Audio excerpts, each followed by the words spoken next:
Hello, everyone. My name is David Reed. Welcome to Dial the Gate, episode 102, if you can believe that. We have Colin Cunningham joining us for his second appearance. Colin is a friend of mine. I've gotten to know him really well over the past few years, and we have some interesting things to share with you, some exciting projects that he's working on. But before we really get into that, I want to invite you to share the program. If you like Stargate and you want to see more content like this on YouTube, it would mean a lot if you click that like button. It really makes a difference with YouTube's algorithm and helps the show grow its audience. We're nearly at 20,000 subscribers. And if you want to get notified about future episodes, click that subscribe icon. Giving the bell icon a click will notify you the moment a new video drops, and you'll get my notifications of any last-minute guest changes. And clips from this live stream will be released over the next several days on both the Dial the Gate and GateWorld.net YouTube channels. This is a live stream. It's not pre-recorded, so if you're in the YouTube chat at youtube.com/dialthegate, which is going on now, submit your questions to Colin. It is free to do so. We do not do super chats here. It is 100% all you from anywhere in the world, and the live stream will be available after the fact as well. So let's not beat around the bush anymore. Let's bring in the man of the hour himself, Mr. Colin Cunningham. Hello. Is this on? David, how are you? I'm well, my friend. How are you? It's great to be here. It really is, man. It's funny, and I'm glad you introduced me as your friend because it's certainly become that, and I'm honored to have your friendship, as well as many others that I've met through Stargate and beyond. So it's just great to talk to you, whether we're sitting having a cup of tea or a pastrami sandwich in New York City, or whether I'm sitting here in my van talking to you wherever you are. And my apologies. Let me just say first off, I'm sorry that I happen to be in my van. It's the only way that my schedule could make this happen, as I'm rehearsing right now for two shows actually. One's called Mara. Here in St. George, and that explains this. We'll get into that later on. But anyway, my apologies. This is my office at present, and I hope it suffices. It absolutely suffices. So tell us about the white beard. Basically, I'm playing an old captain of the sea, kind of washed up and later on down the line in his life. And I've been growing out the beard, and it's always been my thought, wow, what if I bleached it? And it took some doing because it all came out yellow. Like I look like a lemon, right? But I went the second go yesterday and just bleached the snot out of it. So I don't know if the two-tone Oreo cookie thing is working for me personally, because I'm going to be wearing a hat, so I'll just look like an old. Yeah. Well, I think I'll have something like this. It's going to be kind of similar to this guy. So, and with the trench coat and all that kind of stuff. So that's kind of the look for the character, but it's still a couple of weeks away. What year is it set? It's kind of, let's just say the Maritimes. Okay. Anywhere between like 100 years, just anywhere from the last 300 years to the last 100 years. You know what I mean? It takes place. It's a beautiful, extremely gorgeous play, musical. And I'm singing. Oh boy. All right. Yeah. Major Davis sings. So it's a weird thing. It's great as an artist, as an actor, it's another discipline and it's super fun to do, but I'm not a singer other than belting in some basement of some high school band. But it is weird because anytime I go to see, an actor that I know from television or whatever, and they're on stage singing, I'm like, what are you doing? Like, I want you to play the guy that I know from TV. Don't get up there on stage and start crooning. Because then, I don't know, there's just something about somebody's voice when they're singing. But I'm terrified. I'm absolutely, trying to do my utmost best. But I've got this inability to quit. So if somebody says, hey, you want to do this? My answer is always yes. As a performer, if you are not stretching yourself in ways that are uncomfortable, or at least, unpredictable, if not you to the audience, what are you doing? I suppose you can, if you're successful in doing the same thing over and over and over again, I suppose, then you look at the Stones, they just came to Nashville And I mean, Jagger is 80 now, Yeah. and he's Yeah. still singing the same old songs, and he's still loving life. So, but I couldn't do that. I would have No, to well, it be was funny growing in because different ways. after our first rehearsal, after I sang my first song, a friend of mine came up to me and asked me that very thing. What are you doing? So Was it that look, bad? no, it's not that bad. But look, I'm not. Here's the thing, honest to God, I'm not a singer. I mean, I can hold a tune if it's between here and here. But But what you I'm wouldn't necessarily relying do on, a solo album. yeah, that's Yeah. not going to happen.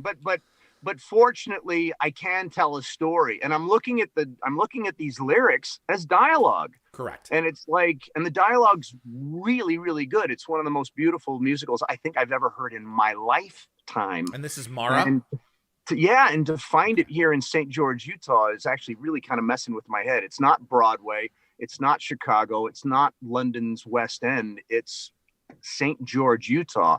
And it's an original piece written by a gal by the name of Tammy Smith. And it is exceptional. And I'm blessed to be a part of it. But yeah, man, I got to deal with the fear and I got to work. I'm nothing but weakness. And it's like, okay, let's just work on the weaknesses. And then I'll hopefully get a handle on that. But I'm having a great time.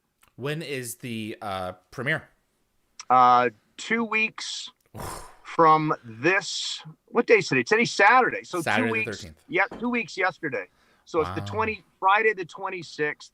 And listen, since we're plugging now, I can get it over and done with. But right now, I've got a show tonight at the Cox Auditorium at Dixie State University, Saturday and Monday. And it's called All Together Now. And it's some of the folks that I met. I did a play called Oliver. Did you see Oliver? I came out and saw you with Oliver. You did come out. See, this is why David is just the greatest guy on the planet. You drove out from Phoenix, Arizona. It was right? 5-6 hours. That was nothing. I'd swim to see you. Anyway, that's a testament to you, to our friendship, and just how awesome the Stargate community is. Thanks for coming out. Anyway, so some of the people from Oliver are doing a show called All Together Now, and they've invited me to come out and reprise some of the music we've done in the past. And it's here. It's a 1,200 seat theater, man. So it's going to be a big show tonight and Monday night. So there's stuff going on. That's terrific. I have to insert. Some buddies of mine and I went out to see you in Oliver, and you played Bill Sykes, and you took over. You absolutely ate the stage, and we woke up the next morning, and 2 out of the 3 of us had nightmares all night long, and it was like there was no question that you had gotten under our skin as Sykes and had rattled something around inside of us, and it just stuck with us all night, and it was like we went to breakfast with you that morning. It was like, I remember telling us that there was no other explanation for exactly what that was. We had been given such a visceral performance that it kind of just vibrated with us for the rest of the day and into our sleep. Thanks, man. I appreciate that. I do. Thank you. It's just crazy. And the humor of that particular character in that particular role, especially when he makes his first appearance, he almost has nothing to say for the first several minutes there, and you're pulling stuff out of your mouth and everything that you've absconded with and lifted off of passers-by. How much of that was you, and how much of that was in the script? How much play were you given in that kind of a character? That stuff was in the script. I mean, okay. I was able to take some liberties at other points in time in the story, but yeah, no, him pulling the pearls out, and pulling out silver spoons and all sorts of stuff. Yeah, man, a few words, but many jewels. Let's go back to Stargate. Those old days in Vancouver. You had quite a run with that character all the way from, I think it was, if I'm not mistaken, it was A Matter of Time, being introduced, with, in a scene with Don S. Davis, and then finally through, Continuum. Major Paul Davis, tell us, if you will, some of, what the one that always gets me is, Richard Dean Anderson and you in the episode is Prometheus, and there's a ship beneath the surface, and it has been taken over by John Delancey and his NID people, and all you have is the facts of what happened, and Richard Dean Anderson is running at you going, Major Davis, what the hell happened? Yeah. I'll tell you, I've got two responses to that, two things that I wanted to talk about with regards to that. I remember when that happened, I was like, oh yeah. It was just like, yes, like it was just real. There was just no pretending it. It just became straight acting. You've just been engaged. Richard just went into gear, and he's coming right at me, man. And it was great to just ping pong off of that because I was ready, absolutely ready for it. And I reveled in it. I'm like, oh, this is great. Because I didn't have many scenes with Richard ever, so it was just great to have something to do with Richard.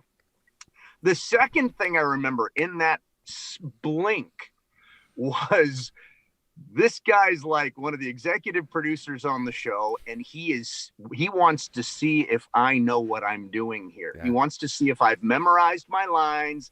He wants to know if I'm prepared. I don't know if Richard would even remember this, but I certainly did because I really wanted to be there. I really wanted to be invited back. And it was a test. It was a test as the lead. He was the lead actor, testing somebody who'd come in to support for the day. And you'd better not be sleeping through this because we're here to make something happen. And I hope I rose to the occasion. I felt that I was prepared. And it was like, so prepared that it just became fun. I was just able to not think of anything other than responding in within the scene and the dialogue that was given. And it was just, it was great, man. It was a lot of fun because again, oftentimes you'll just show up to the trick is to not show up to some of the sci-fi shows that were bandied around, or many of the shows that are on TV or that were shooting in Vancouver at that time. The trick was not to show up lazy. The trick was to make it as sincere as you could, even if it was an absolute piece of crap.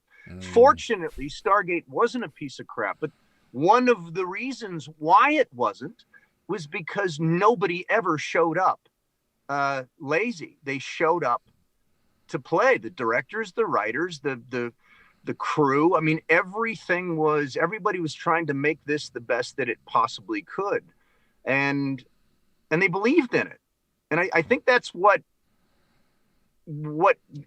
came onto the crew after a while, because you show up and you give it your best and you hope that the show is worthy of your effort.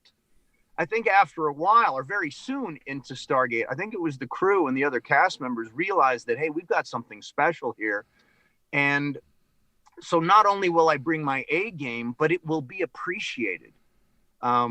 Because that's what this deserves. And you just keep feeding into that. So it becomes a personal discipline just from an actor's standpoint to show up and give it everything you can. Because sometimes after so many years and you've done it so many times, you can tune out a little bit and it's hard to keep the bar high. And the second thing is like, but let's just say like a show like Breaking Bad. Nobody knew what they were making when they were first making Breaking Bad. But season 2, you can bet we now know what we have a shot at here. And man, if you show up and you're not prepared because everyone else is, they will eat you alive. So I remember being frightened of Richard at that moment in time, but also respecting the snot out of him, as in, yeah, let's go, man, let's play. It was great. Who else do you remember fondly from those years? Don S. Davis was your first scene. David, the question is who didn't? Yeah, that's fair too. Don't I think back? But I'm going to try and put myself in way back then.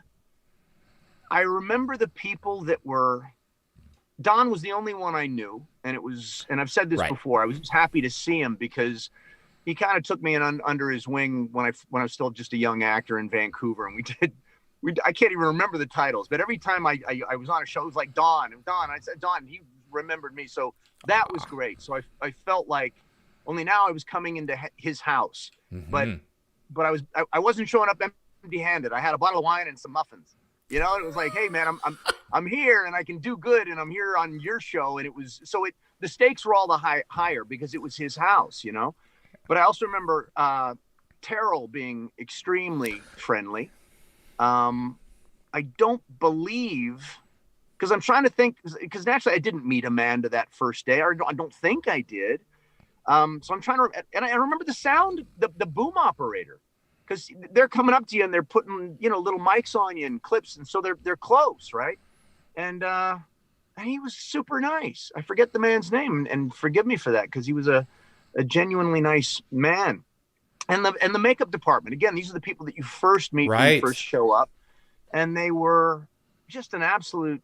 They were just warm, and there was no attitude. Sometimes, look, if I ever have a problem with anyone,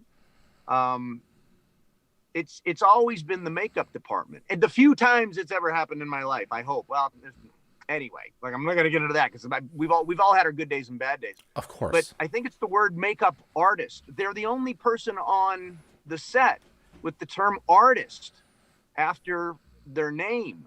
And I like to show up and spread my nose, and I'd love to put a collodion scar down here. And I'm not talking about Stargate at all. I'm just saying I'm a character actor, so that's what I love to do. And sometimes I'll show up with some ideas, and they'll look at me like, no, you're here. We don't talk to you. Okay. We're going to sponge your face, and then that's it, and shut up. We're not here to work. They're not into it.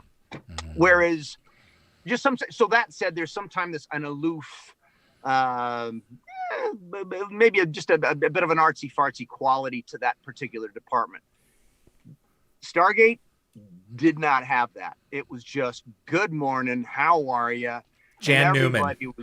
They were just fantastic, man. And even the people that would come in sometimes when there was a lot of cast and they needed help, even the substitutes or the people that came in to assist, they were all just great. They were confident, so they didn't need to push any attitude on you. And they were always open and open to ideas and stuff. Not that Major Davis had, crazy wigs and scars or anything, but they were great. I just remember just feeling like, okay, this is a safe place. At least it felt like a bit of a sanctuary from day one. Was there a military advisor on set that you could consult? Well, I'm going to say yes. I can't remember them specifically being on set, but I always remember them there. And I was only ever on set, so where else would they have been? I do know Barry. Oh my God, what was Barry's last name? Barry Wardrobe. Man, he was on it. That department was on it. Because once you put on that hat, it had better be right. Barry Peters? Well, Barry would have your ass, man. Because it was respect. It was like we are portraying the United States Air Force and people in positions of power and loss and sacrifice and what have you. And it was just, and not that anybody ever got into that, but there was a sense of reverence for don't just throw that on. Would that have been Barry Peters? There was also, sorry, I don't mean to talk over you, Dave. No, it's fine. It gets me excited. Because it was, again, it was just this attention to, we can be better and we can be good. And there's no need to phone any of it in. So the wardrobe department wasn't phoning it in. The craft service people weren't phoning it in. Everything was about how can we make it better? That's all. How did Don improve you as an actor through like the pace that he set on his set or his consummate professionalism? What takeaways did you take away from Don? On a personal note, again, I strove to be as good as I could be because I was in his presence. And that's our own, that was our own, is our own thing between Don and I. Sometimes I'll still go onto a film set and I'll hear him behind me, but also just the stature of the man. I mean, again, here was a vet. I never saw Don nervous, and if he did, I never saw him show it. He just there was just a sense of an air of credibility around the man, and he could joke and he could tell stories and all that kind of stuff. But there was just this, you knew you were in the presence of someone with presence. And it was great. It was just really, really cool. Just everything from the bald head, man, to the voice, the booming voice, and to the drawl that he had. and I can't remember Don Davis in anything that he ever did that sucked. Everything he ever did. Look, he may have not been like me with the contact lenses and the wigs and all that kind of stuff. But Don Davis was like a page from the Gene Hackman book, man. He never turned in a bad performance. Everything was always there. And anyway, so I just respected him all across the board. And then the more you got to know him, you got to know his family, and you got to know the people that he cared about. And then after you'd even heard the stories a couple of times, it then became about the man who was telling him, because you'd hear this. I've heard this story 4 times and I'm enjoying it just as much, not so much because the story changes, but because of the passion of the man who's telling the story. And it was just great. He was a great guy, man. He was just a phenomenal human being. And God only knows he had his bad days as well, as we all do. But anyway, I look back fondly, and I'm keeping that. That's my story, and I'm not changing it for nobody. The conventions gave you guys, not you specifically and Don, but you guys in general, a chance to continue to evolve your relationships outside of the set as well. Who would you look forward to really seeing and connecting with at the cons in terms of the cast? Well, no, just 2 come to mind right now. Cliff Simon was a brother from another mother, and I think J.R. Bourne just felt like a close cousin from another galaxy. And I don't know what it was about those 2 guys. But JR, I've just always felt a kinship to. Maybe it's because we came up through the ranks.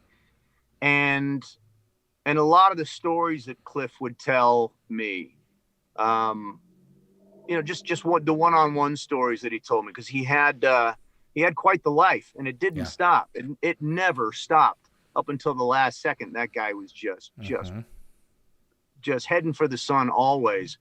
But some of his earlier stories when he was in South Africa and some of the places that he'd been, and some of the spots, let's say, he'd found himself in. And because, look, we're talking here, I don't know what the hell is this. I got my phone strapped to a rear view mirror. You're in wherever the hell you are, and we're broadcasting across the globe. And so, look, oftentimes and we're talking about Stargate, and it's fantasy, and it's a show.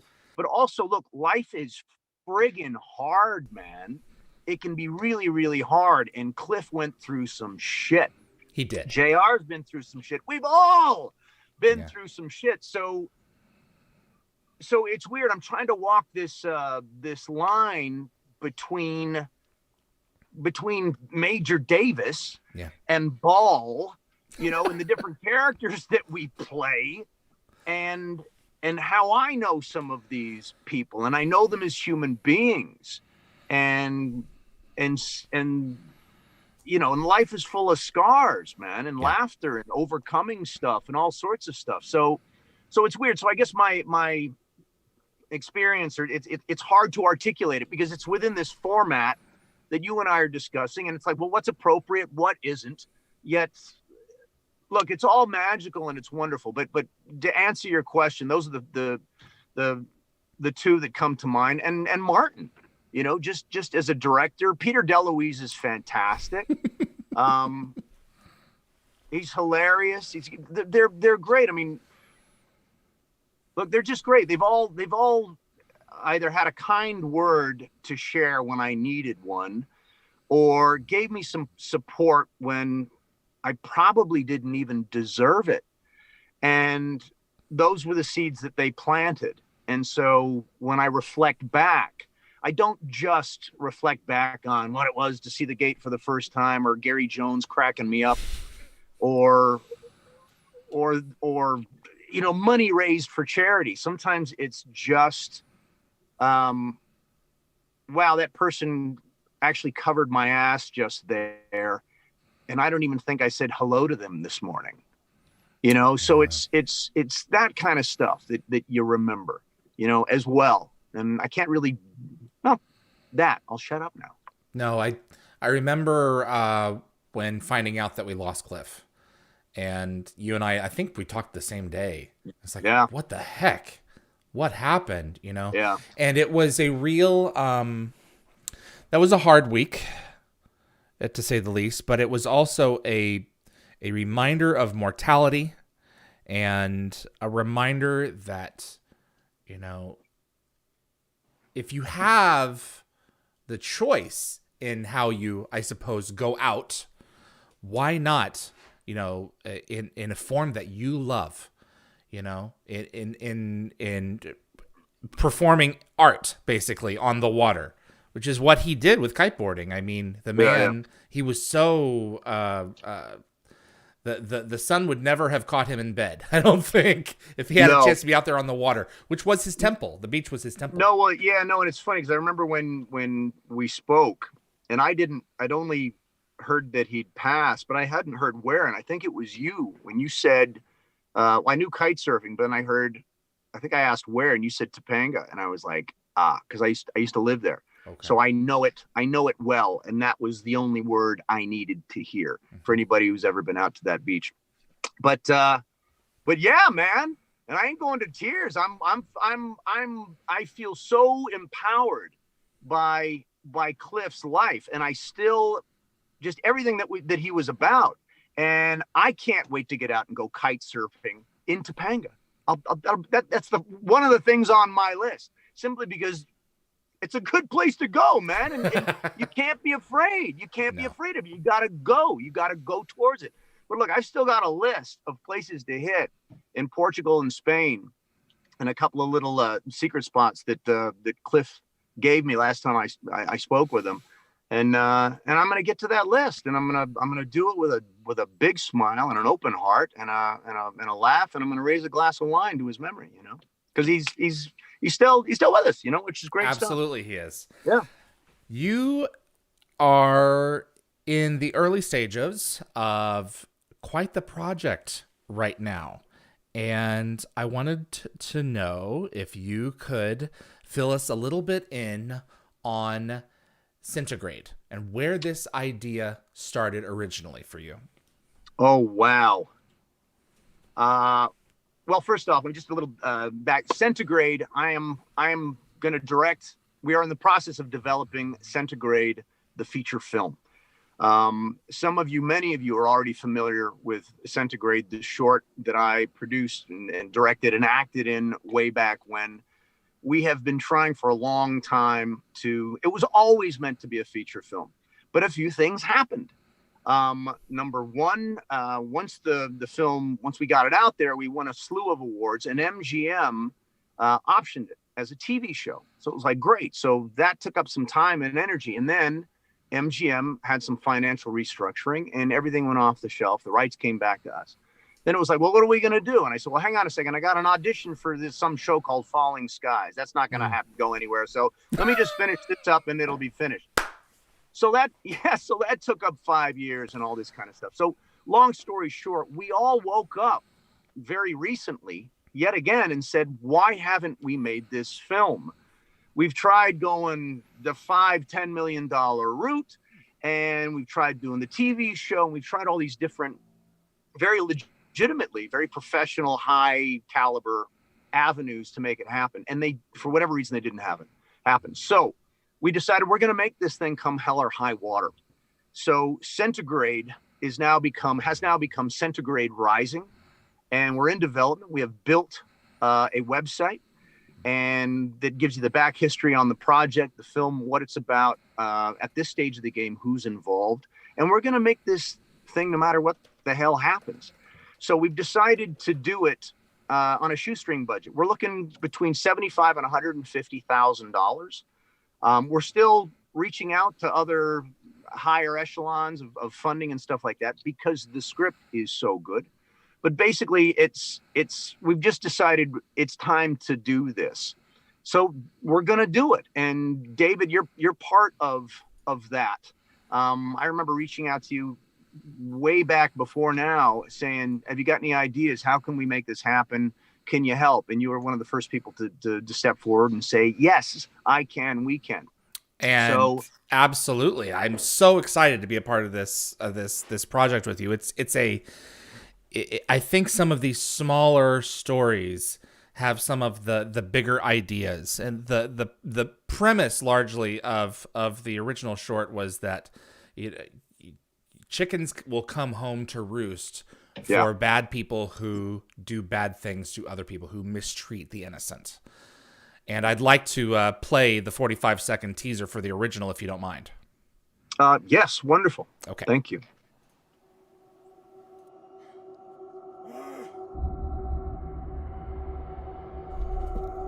You listening to me?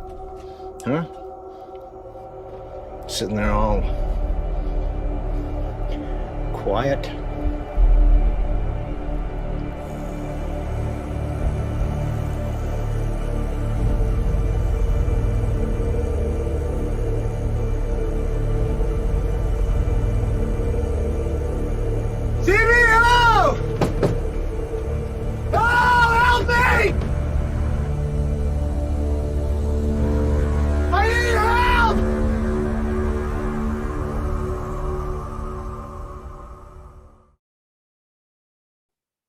I just love that short, and it's the one credit, other than maybe like an episode of Battlestar and Stargate, that I've purchased on Amazon on Apple.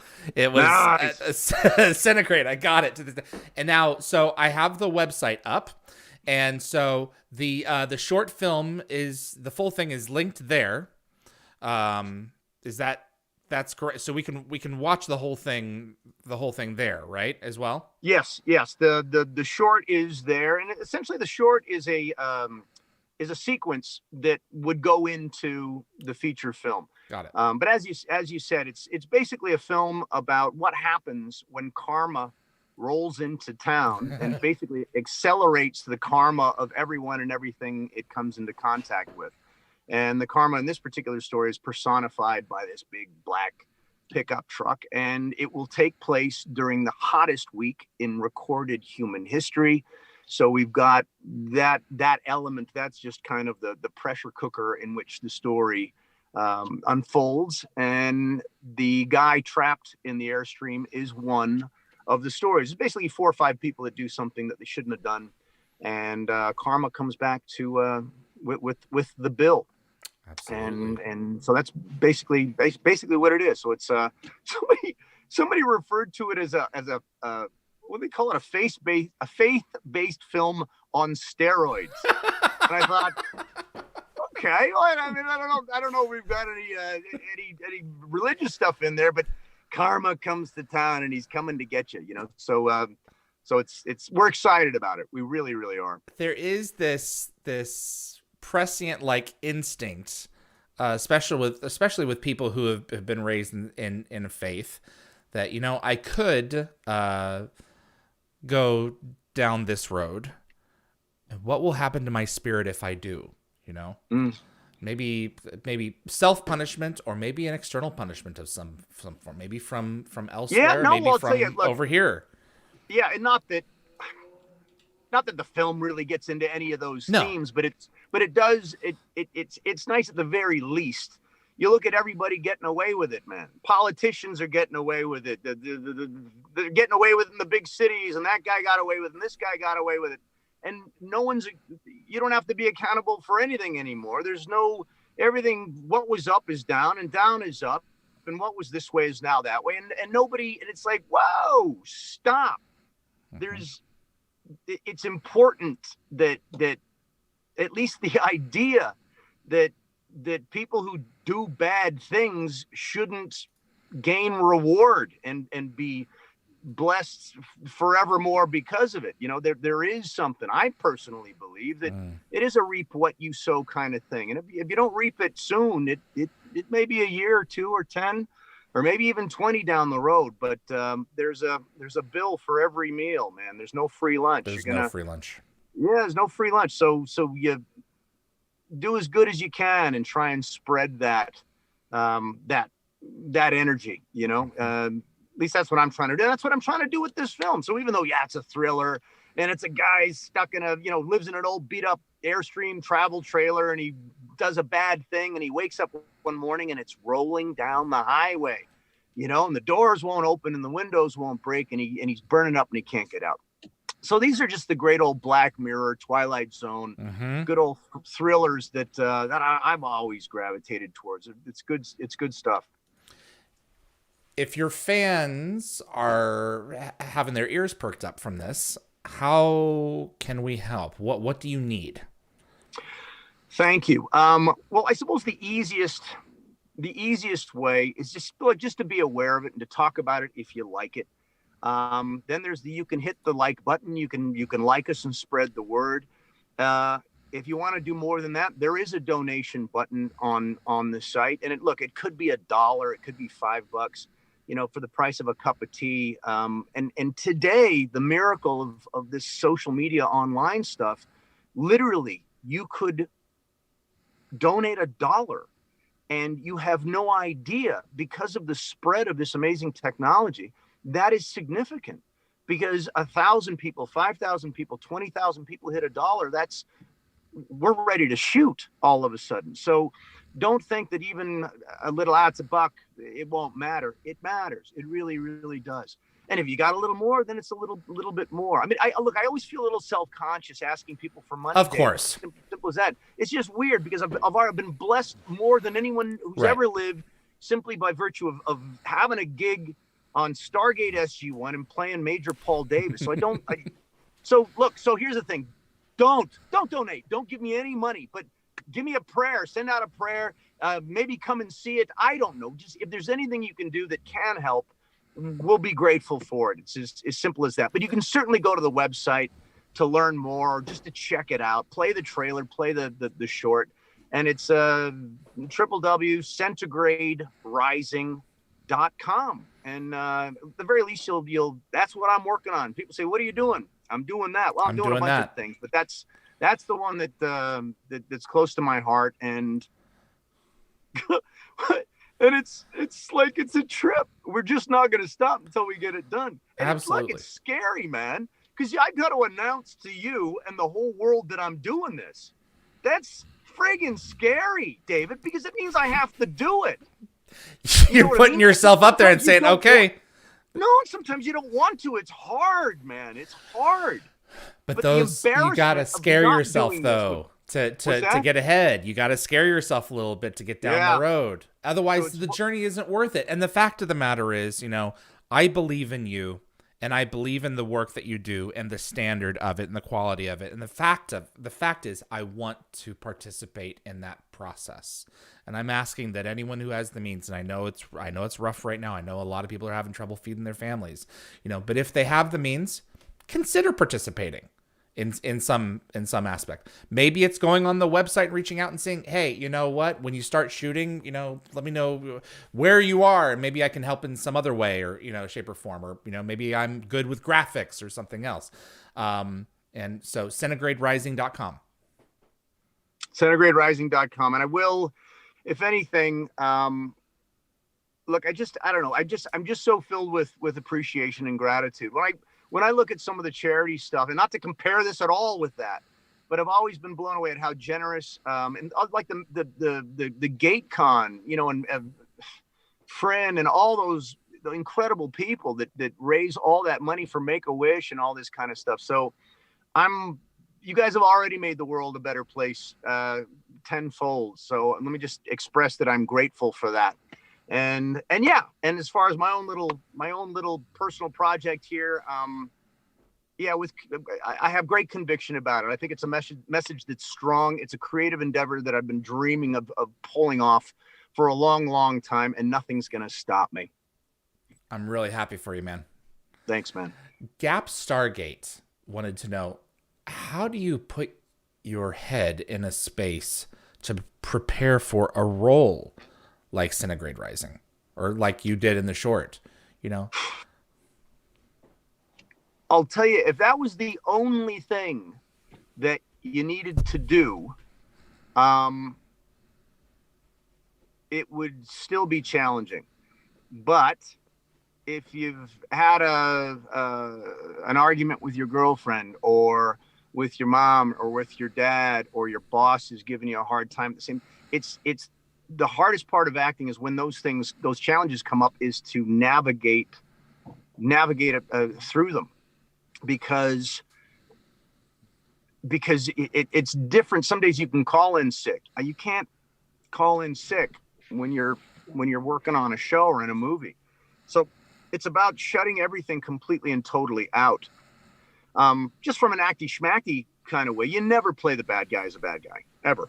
You just never. There's no such thing. Hitler had a dog, man. I mean, everybody, you know what I mean? Everybody is, let's say, doing what they feel is best. So you can't, the most dangerous type of malevolence, if you're going to play evil, is to not think of it as evil. Then it really becomes evil.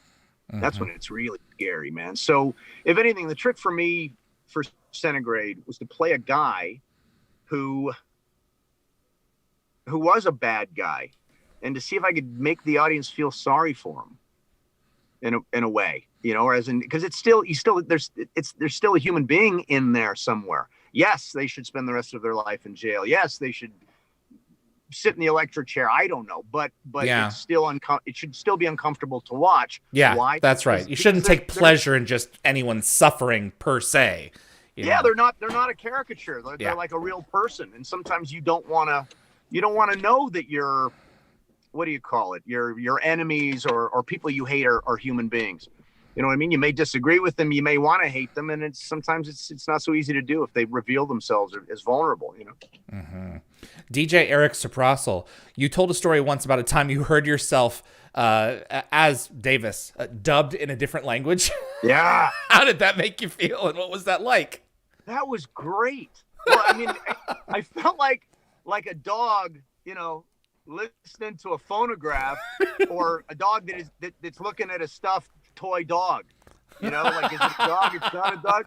It was just so shocking. I didn't know how to gauge it in my brain. And then I thought, wow, there's a dude in Germany that probably had to audition to have my tonality or whatever. And like, he's employed. So I felt happy that some unemployed German dude, you know, had a job doing my voice, you know, because you're always thinking about where's my next gig coming from. So I was happy that some dude in Berlin was able to buy lunch that day, you know.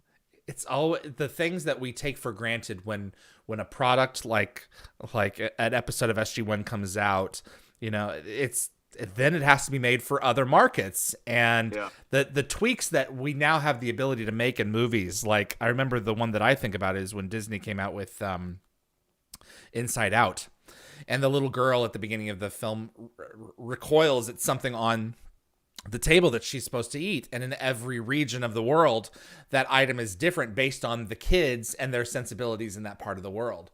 You know, it's those kinds of things that as an actor, you're not really thinking about when you're making a product, but someone somewhere has to deal with those things now. And with technology, we can. Yeah, no, it's phenomenal. It really is. But it is. It's a trip to flip on a television and see yourself.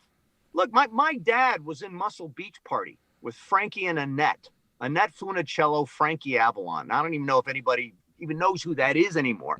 But the story is that it was back in 1960, 61.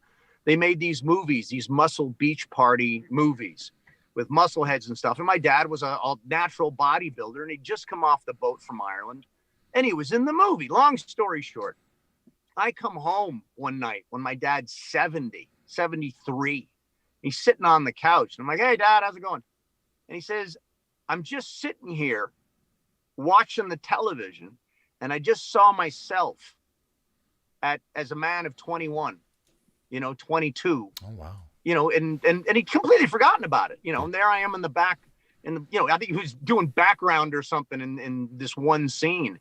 And so it's a trip to be 72 years old and say, wow, there's me at 21, So it's a wondrous thing. It's a weird thing. It's a crazy thing. I mean, I've told you the story. That was that one Christmas Eve. I was just down and depressed and was in Vegas, didn't have a girlfriend. I was kind of the family. And I thought, I'm going for a drink. And I went out to some bar on Christmas Eve, and there was nobody there but me and 3 other losers. And we're sitting at the bar, and I look up, and I'm on like 4 of the 5 televisions. I've never heard this story. Dude, 3 of them were Stargate, and the 4th one was something like, I don't know, it was the commish or something. And I remember just looking at that. And in a way, I wanted to turn to the guys and go, that's me. But then I realized I'd only look like a bigger loser.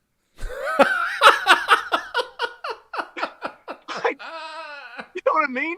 It's loser enough to see yourself on it. It was a sports bar. I was on 3-4 of the 5 televisions, man. And I wanted to say something, but I realized that would only make me look all the more stupid. But I did think to myself, like, wow, like, because I was legitimately down, wasn't feeling good. I don't know what the girlfriend, whether it broke up or didn't, but I just felt like alone, and small. And I looked up, and there I'm on these TVs, and it was like God, Providence, the universe just coming up and saying, whack, catch yourself on, you horse's ass. Do you have any idea how lucky you are, you stupid little man? So, and I never forgot that. That's a God strike me dead true story, man. That was just nuts. And I couldn't tell anybody. Couldn't say to anybody there. It was meant for you. Yeah, and you alone. It wasn't for anybody else. It was just whatever that was said, catch yourself on. Wake up, you silly little man, So that was that. You are living your truth and the life that you want to lead, and you've put yourself in a place geographically and mentally and spiritually to do it, and I admire you for it. I've taken your lead in doing much the same thing myself, and I think that you're going to have nothing but continued success. Thank you, David. I appreciate it very much. I sincerely do. Thank you, Stargate. Thank you, Stargate fans. Thank you, Stargate producers and writers. And thank you, MGM.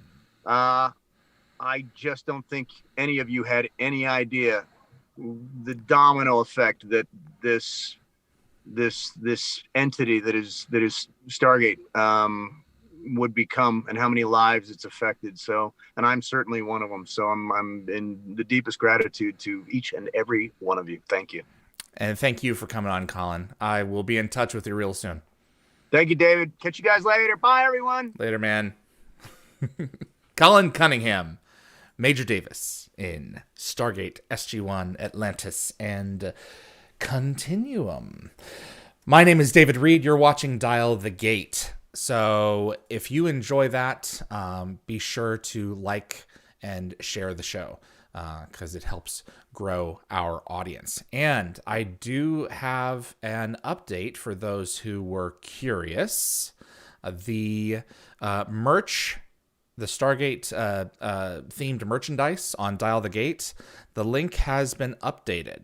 So let me see here.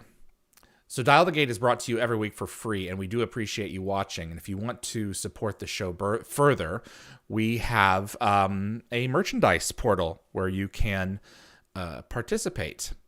And that is, if I can get my buttons all right, that is here. So you click on merch, and you click on any item, and this just has been updated in the last couple of hours, last hour here since I brought up the point in the previous stream. So you can go to dialthegate.com/merch and click on an item, and it'll take you now to the page where all the different items are available. So it'll give you an overview of our designs, and you just click on the one that you want. And now you have access to all the merchandise that is available in that design. So Frederick, thank you so much for fixing that. So we've got t-shirts, tank tops, sweatshirts, and hoodies for all ages in a variety of sizes and colors, and cups and other accessories. And this is My Spread Shop. So you can click on a specific design to see what items are being offered. And checkout is fast and easy. So just visit dialthegate.myspreadshop.com, or you can visit dialthegate.com/merch. And we do appreciate your support. My continued thanks to my team of moderators and Frederick. He is the guy who's responsible for bringing our websites to life at conceptsweb.ca. Linda, Gategabber Fury, you're the best. Summer, Tracy, Keith, Jeremy, Reese, and Anthony. You guys make the show what it is, and I really could not do it without you. We've got David Hewlett coming up in just a few minutes, so I'm going to go fetch Dr. McKay, and we will see you on the other side very shortly. Thanks so much, everyone.